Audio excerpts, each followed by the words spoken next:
ಎಲ್ಲರಿಗೂ ನಮಸ್ಕಾರ. ಕರ್ನಾಟಕ ಚಾಲಕರ ಯೂನಿಯನಿನ ದಕ್ಷಿಣ ಕನ್ನಡ ಜಿಲ್ಲೆಯ ಮಂಗಳೂರು ಆಟೋ ಘಟಕದ ಸಂಚಾಲಕರಾದ ಗಣೇಶ್ ಅಂತೇಳಿ ಮಾತಾಡ್ತಿರೋದು. ಇದು ನೋಡಿ, ಕರ್ನಾಟಕ ರಾಜ್ಯ ಸರ್ಕಾರ ದಿನಾಂಕ 1/7/2025 ಬ್ಯಾಟ್ರಿ ಚಾಲಿತ ಎಲೆಕ್ಟ್ರಿಕಲ್ ಆಟೋ ರಿಕ್ಷಾಗಳಿಗೆ ಈ ಹಿಂದಿನ ರಾಜ್ಯ ಸರ್ಕಾರದ ದಿನಾಂಕ 20/1/2022 ಅಧಿಸೂಚನೆಯನ್ನು ಹಿಂಪಡೆದುಕೊಂಡು ದಿನಾಂಕ 1/7/2025 ನಂತರ ರಿಜಿಸ್ಟ್ರೇಷನ್ ಆಗುವಂತಹ ಎಲ್ಲ ಎಲೆಕ್ಟ್ರಿಕಲ್ ಆಟೋ ರಿಕ್ಷಾಗಳಿಗೆ ಪರ್ಮಿಟ್ ಕಡ್ಡಾಯ ಹಾಗೂ ಶುಲ್ಕರಹಿತವಾಗಿ ಪರ್ಮಿಟನ್ನು ನೀಡಬೇಕು ಸ್ಥಳೀಯ ಜಿಲ್ಲಾಡಳಿತ ಅಂತೇಳಿ ಆದೇಶ ಮಾಡಿದೆ.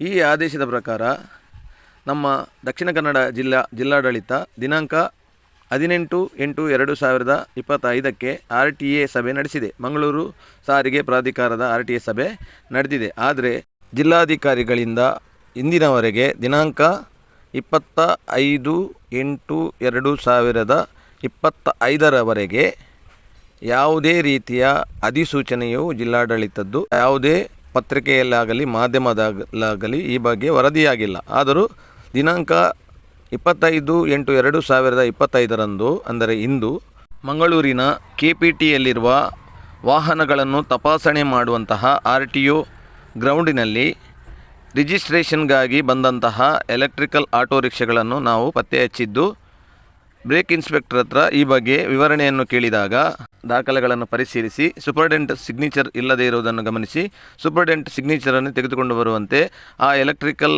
ಕಂಪನಿಯ ಸಿಬ್ಬಂದಿಗೆ ಹೇಳಿ ಆ ಎಲೆಕ್ಟ್ರಿಕಲ್ ಆಟೋ ರಿಕ್ಷಾದ ರಿಜಿಸ್ಟ್ರೇಷನ್ ಪ್ರಕ್ರಿಯೆಯನ್ನು ಸ್ಥಗಿತಗೊಳಿಸಿರುತ್ತಾರೆ.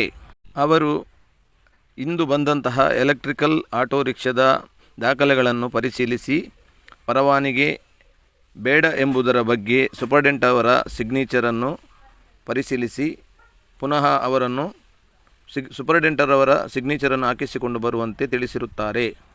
ರಾಜ್ಯ ಸರ್ಕಾರ ದಿನಾಂಕ 1/7/2025 ತಿದ್ದುಪಡಿ ಆದೇಶವನ್ನು ಹೊರತಂದರೂ ಕೂಡ ದಕ್ಷಿಣ ಕನ್ನಡ ಜಿಲ್ಲೆಯಲ್ಲಿ ಎಲೆಕ್ಟ್ರಿಕಲ್ ಕಂಪನಿಗಳು ರಿಜಿಸ್ಟ್ರೇಷನನ್ನು ನಿಲ್ಲಿಸಲಿಲ್ಲ ಅಥವಾ ಪರವಾನಗಿಯ ಅಂಡರಲ್ಲಿ ರಿಜಿಸ್ಟ್ರೇಷನ್ ಮಾಡಬೇಕಾದ್ರೆ ಸ್ಥಳೀಯ ಜಿಲ್ಲಾಡಳಿತದಿಂದ ನಮಗೆ ಯಾವುದೇ ರೀತಿಯ ಅಧಿಸೂಚನೆ ಅಥವಾ ಆರ್ಡರ್ ಬರಲಿಲ್ಲ ಎಂದು ಉಡಾಫೆ ಉತ್ತರವನ್ನು ಕೊಟ್ಟು ರಿಜಿಸ್ಟ್ರೇಷನ್ ಪ್ರಕ್ರಿಯೆಯನ್ನು ಪರವಾನಗಿ ರಹಿತವಾಗಿಯೇ ಮುಂದುವರಿಸುತ್ತಿದ್ದಾರೆ. ಇದನ್ನು ನಾವು ಖಂಡಿಸ್ತೇವೆ. ಇಲ್ಲಿ ಮುಖ್ಯವಾಗಿ ಗಮನಿಸಬೇಕಾದ ಅಂಶವೇನೆಂದರೆ ದಿನಾಂಕ 1/7/2025 ರಾಜ್ಯ ಸರ್ಕಾರ ಆದೇಶ ಹೊರಡಿಸಿದಾಗ ಅದೇ ಆದೇಶದಲ್ಲಿ ಈ ಹಿಂದಿನ ರಾಜ್ಯ ಸರ್ಕಾರದ 20/1/2022 ಆದೇಶದ ಬಗ್ಗೆ ಉಲ್ಲೇಖ ಮಾಡಿದೆ. ಪರವಾನಗಿ ವಿನಾಯಿತಿಯನ್ನು ಕೊಟ್ಟ ಬಗ್ಗೆ ಕೂಡ ಉಲ್ಲೇಖವಿದೆ. ಆದರೆ ಕರ್ನಾಟಕ ರಾಜ್ಯ ಸರ್ಕಾರ 20/1/2022 ಕೊಟ್ಟಂತಹ ಪರವಾನಗಿ ವಿನಾಯಿತಿಯನ್ನು ಮಂಗಳೂರು ಅಂದರೆ ದಕ್ಷಿಣ ಕನ್ನಡ ಜಿಲ್ಲೆಯಲ್ಲಿ ಅದನ್ನು ಇಂಪ್ಲಿಮೆಂಟ್ ಮಾಡಿಲ್ಲ, ಅಂದರೆ ಜಾರಿ ಮಾಡಲಿಲ್ಲ. ಅದು ಈ ಹಿಂದಿನ ಮಾನ್ಯ ಜಿಲ್ಲಾಧಿಕಾರಿಗಳ ಯಾವುದೇ ಅಧಿಸೂಚನೆಯಲ್ಲಿ ಕೂಡ ಉಲ್ಲೇಖ ಇಲ್ಲ. ಈ ಬಗ್ಗೆ ನಾವು ಜಿಲ್ಲಾಧಿಕಾರಿಗಳ ಗಮನಕ್ಕೂ ಕೂಡ ತಂದಿದ್ದೇವೆ, ಡೆಪ್ಯೂಟಿ ಕಮಿಷನರ್ ಅವರ ಗಮನಕ್ಕೂ ಕೂಡ ತಂದಿದ್ದೇವೆ, ACP ಅವರ ಗಮನಕ್ಕೂ ಕೂಡ ತಂದಿದ್ದೇವೆ, ಸಾರಿಗೆ ಅದಾಲತಲ್ಲಿ ಕೂಡ ಸಾರಿಗೆ ಆಯುಕ್ತರ ಗಮನಕ್ಕೂ ಕೂಡ ತಂದಿದ್ದೇವೆ. ಈಗಿದ್ದರೂ ಕೂಡ ಈಗ ಸಾರಿಗೆ ಇಲಾಖೆಯ ಅಧಿಕಾರಿಗಳ ಕಳ್ಳಾಟ ಇನ್ನೂ ಕೂಡ ನಿಂತಿಲ್ಲ. ಜಿಲ್ಲಾಧಿಕಾರಿಗಳು ಆದೇಶ ಹೊರಡಿಸುವ ಮುಂಚಿತವಾಗಿಯೇ ವ್ಯವಸ್ಥಿತವಾಗಿ ಇದೆಲ್ಲ ಮುಂದುವರಿತಾ ಇದೆ. ಕಾರಣ ಏನೆಂದರೆ ಕೇಂದ್ರ ಸರ್ಕಾರ 18/10/2018 ಎಲೆಕ್ಟ್ರಿಕಲ್ ಮಸೂದೆಯನ್ನು ಜಾರಿಗೆ ತಂದಿತ್ತು. ಕರ್ನಾಟಕ ರಾಜ್ಯ ಸರ್ಕಾರ 20/1/2022 ಅದೇ ರೀತಿಯಲ್ಲಿ ಪರವಾನಗಿ ವಿನಾಯಿತಿಯನ್ನು ಕೊಟ್ಟಿತ್ತು. ಆದರೆ ದಕ್ಷಿಣ ಕನ್ನಡ ಜಿಲ್ಲೆಯಲ್ಲಿ ಕರ್ನಾಟಕ ರಾಜ್ಯ ಸರ್ಕಾರದ ಅನ್ವಯ ಬ್ಯಾಟ್ರಿ ಚಾಲಿತ ಎಲೆಕ್ಟ್ರಿಕಲ್ ರಿಕ್ಷಾಗಳಿಗೆ ಪರವಾನಗಿ ವಿನಾಯಿತಿಯನ್ನು ನೀಡಲಾಗಿಲ್ಲ. ಕೇಂದ್ರ ಸರ್ಕಾರದ ಆದೇಶದ ಅನ್ವಯ ನೀಡಲಾಗಿದೆ. ಏಕೆಂದರೆ ರಾಜ್ಯ ಸರ್ಕಾರದ ಆದೇಶ ಬರುವುದಕ್ಕಿಂತ ಮುಂಚಿತವಾಗಿಯೇ ದಕ್ಷಿಣ ಕನ್ನಡ ಜಿಲ್ಲೆಯಲ್ಲಿ ಕೇಂದ್ರ ಸರ್ಕಾರದ ಆದೇಶದ ಅನ್ವಯ ರಿಜಿಸ್ಟ್ರೇಷನ್ ಪ್ರಕ್ರಿಯೆಯನ್ನು ಇದೇ ರೀತಿಯಲ್ಲಿ ಮಾಡಿ ಪರವಾನಗಿ ವಿನಾಯಿತಿಯೊಂದಿಗೆ ಮಾಡಿಕೊಟ್ಟಿದ್ದಾರೆ. ರಾಜ್ಯ ಸರ್ಕಾರದ ಆದೇಶಕ್ಕೆ ಮನ್ನಣೆಯನ್ನು ಕೊಟ್ಟಿಲ್ಲ. ದಿನಾಂಕ 1/7/2025 ಆದೇಶಕ್ಕೂ ಮನ್ನಣೆಯನ್ನು ಕೊಟ್ಟಿಲ್ಲ. ದಿನಾಂಕ 20/1/2022 ಕರ್ನಾಟಕ ರಾಜ್ಯ ಸರ್ಕಾರದ ಆದೇಶಕ್ಕೂ ಕೂಡ ಮನ್ನಣೆಯನ್ನು ಕೊಟ್ಟಿಲ್ಲ. ನಾವು ಪ್ರತಿಭಟನೆಯನ್ನು ಮಾಡುವ ಸಂದರ್ಭದಲ್ಲಿ ನಾವು ತಮಿಳುನಾಡು ಮಾದರಿಯಲ್ಲಿ, ದೆಹಲಿ ಮಾದರಿಯಲ್ಲಿ, ಕೇರಳ ಮಾದರಿಯಲ್ಲಿ ಮಾಡಿ ಎಂದು ನಾವು ಪ್ರತಿಭಟನೆ ಮಾಡಿದಾಗಲೂ ಕೂಡ ಕರ್ನಾಟಕ ರಾಜ್ಯ ಸರ್ಕಾರ ದಿನಾಂಕ 20/1/2022 ಕರ್ನಾಟಕ ಸರ್ಕಾರದ ಮಾದರಿಯಲ್ಲಿಯೇ ಮಾಡಿರುವಂಥ ಆದೇಶದ ಬಗ್ಗೆ ನಮಗೆ ಯಾವ ಅಧಿಕಾರಿಗಳು ಕೂಡ ಮಾಹಿತಿಯನ್ನು ಕೊಟ್ಟಿಲ್ಲ. ಯಾವುದೇ ಮಾಧ್ಯಮದಲ್ಲಿ, ಪತ್ರಿಕೆಯಲ್ಲಿ ಈ ಬಗ್ಗೆ ವರದಿಯಾಗಿಲ್ಲ. ಇದು ಆಟೋ ರಿಕ್ಷಾ ಚಾಲಕರ ಸಮುದಾಯಕ್ಕೆ ಅಧಿಕಾರಿಗಳ ವರ್ಗದವರು, ಸಾರಿಗೆ ಇಲಾಖೆಯ ಅಧಿಕಾರಿಗಳು ಹಾಗೂ ಜಿಲ್ಲಾಧಿಕಾರಿಗಳು, ಈ ಹಿಂದಿನ 3 ಜಿಲ್ಲಾಧಿಕಾರಿಗಳು ಮಾಡಿರುವಂತಹ ಅನ್ಯಾಯ ಎಂಬುದಾಗಿ ನಾವು ನಮ್ಮ ಒಂದು ಆಕ್ರೋಶವನ್ನು ವ್ಯಕ್ತಪಡಿಸುವಂತಹ ಕಾಲ ಸನ್ನಿಹಿತವಾಗಿದೆ.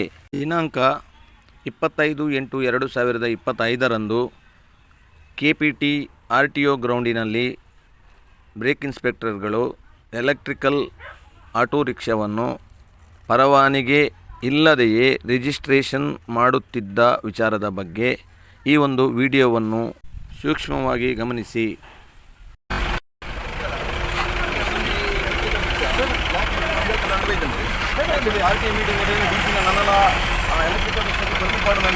ನಮ್ಮದು ಆರ್ಡರ್ ಆತಿದ್ವಿ ಆ್ಯಕ್ಚುಲಿ ಈ ಗಾಡಿ ಐತೆ ರಿಜಿಸ್ಟ್ರೇಷನ್ ಮೇಡಮ್ ಅಂತಂದಿದ್ದೀರಿ ಕಾರಣ ಏನಿಲ್ಲ ಒಂದು ಸೂಪರ್ಟೆಂಟಿನ ಸೈನ್ ಇದೆ ಅಂದರೆ ಗಾಡಿ ಬೈಕ್ ಡಾಕ್ಯುಮೆಂಟ್ ಆಯ್ತು ಬಟ್ ಇಂಚಿನ ಗಾಡಿ ಕೆಲವು ರಿಜಿಸ್ಟ್ರೇಷನ್ ಆಗಿನ ಗಾಡಿಯಲ್ಲಿ ಗುಡ್ಲದ ರಿಸರ್ವ್ ಬರೋದಿಲ್ಲ ಮತ್ತು ಜಿಲ್ಲೋದು ಆಲ್ರೆಡಿ